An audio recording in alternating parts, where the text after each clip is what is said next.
ಕುಣಬಿಗಳನ್ನು ಪರಿಶಿಷ್ಟ ಪಂಗಡಕ್ಕೆ ಸೇರಿಸುವಂತೆ ಜೋಯಿಡಾದಲ್ಲಿ ಕುಣಬಿ ಸಮಾಜದ ಜಿಲ್ಲಾಧ್ಯಕ್ಷರಾದ ಸುಭಾಷ್ ಗಾವಡ ಮನವಿ.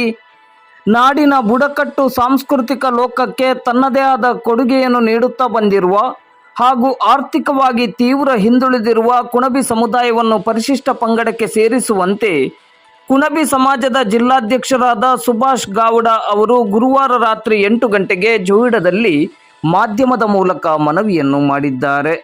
ಜೋಯಿಡಾ ತಾಲೂಕಿನಲ್ಲಿ ಹೆಚ್ಚಿನ ಪ್ರಮಾಣದಲ್ಲಿ ಕುಣಬಿ ಬುಡಕಟ್ಟು ಸಮುದಾಯದವರು ಇದ್ದು, ಈ ಭಾಗದ ಅರಣ್ಯ ಸಂಪತ್ತು ಹಾಗೂ ವನ್ಯ ಸಂಪತ್ತಿನ ರಕ್ಷಣೆಯಲ್ಲಿ ಕುಣಬಿ ಸಮುದಾಯದವರ ಪಾತ್ರ ಮಹತ್ವಪೂರ್ಣವಾಗಿದೆ.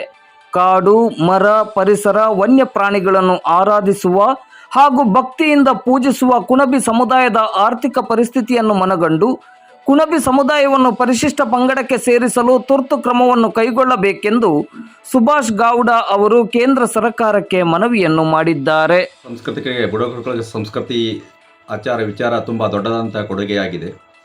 ಈ ಬುಡಕಟ್ಟುಗಳ ಸಂಸ್ಕೃತಿ ಆಚಾರ ವಿಚಾರ ದೇವರು ಇದು ಉಳಿದೇ ಇದ್ದರೆ ಈ ಪರಿಸರ ಕಾಡು ಉಳಿಲಿಕ್ಕೆ ಸಾಧ್ಯವಿಲ್ಲ.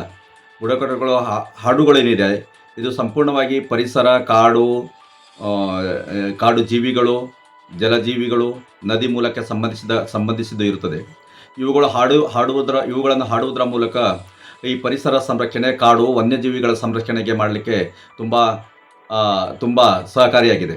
ಆದ್ದರಿಂದ ಬುಡಕಟ್ಟುಗಳು ಕಾಡಿನ ಮಧ್ಯೆ ಅವರು ಸಂಸ್ಕೃತಿಯೊಂದಿಗೆ ಬದುಕು ಕಟ್ಟಿಕೊಂಡು ಉಳಿಯಬೇಕು. ಅವರ ಸಂಸ್ಕೃತಿ ಆಚಾರ ವಿಚಾರ ದೇವರು ಉಳಿಯಬೇಕು. ಇದು ಉಳಿದರೆ ಮಾತ್ರ ಈ ಪ್ರದೇಶ ಉಳಿಲಿಕ್ಕೆ ಸಾಧ್ಯ ಆಗ್ತದೆ. ಅದರಿಂದ ಯಾವುದೇ ಕಾರಣಕ್ಕೂ ಬುಡಕಟ್ಟುಗಳು ಕಾಡಿನಿಂದ ಹೊರಗೆ ಹಾಕಬಾರದು.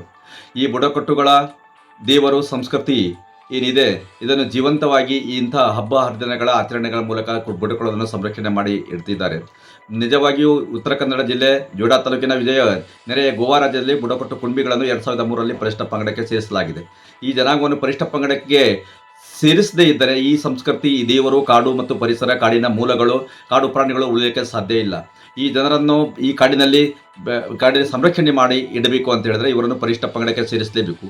ಕುಣಬಿಗಳನ್ನು ಪರಿಶಿಷ್ಟ ಪಂಗಡಕ್ಕೆ ಸೇರಿಸದೇ ಇದ್ದರೆ ಮುಂದಿನ ದಿನಗಳಲ್ಲಿ ಚುನಾವಣೆ ಬಹಿಷ್ಕಾರ ಮಾಡುವುದರ ಮೂಲಕ ಸಮಾಜದ ಮುಖಂಡರೆಲ್ಲರೂ ಸೇರಿ ತೀರ್ಮಾನ ಕೈಗೊಳ್ಳೋ ಚರ್ಚೆಗಳು ಆಯಾ ಗ್ರಾಮಗಳಲ್ಲಿ ನಡೀತಾ ಇರುವುದು ಅಂತೇಳಿ ನಾನು ಹೇಳಲು ಇಷ್ಟಪಡ್ತಾ ಇದ್ದೀನಿ.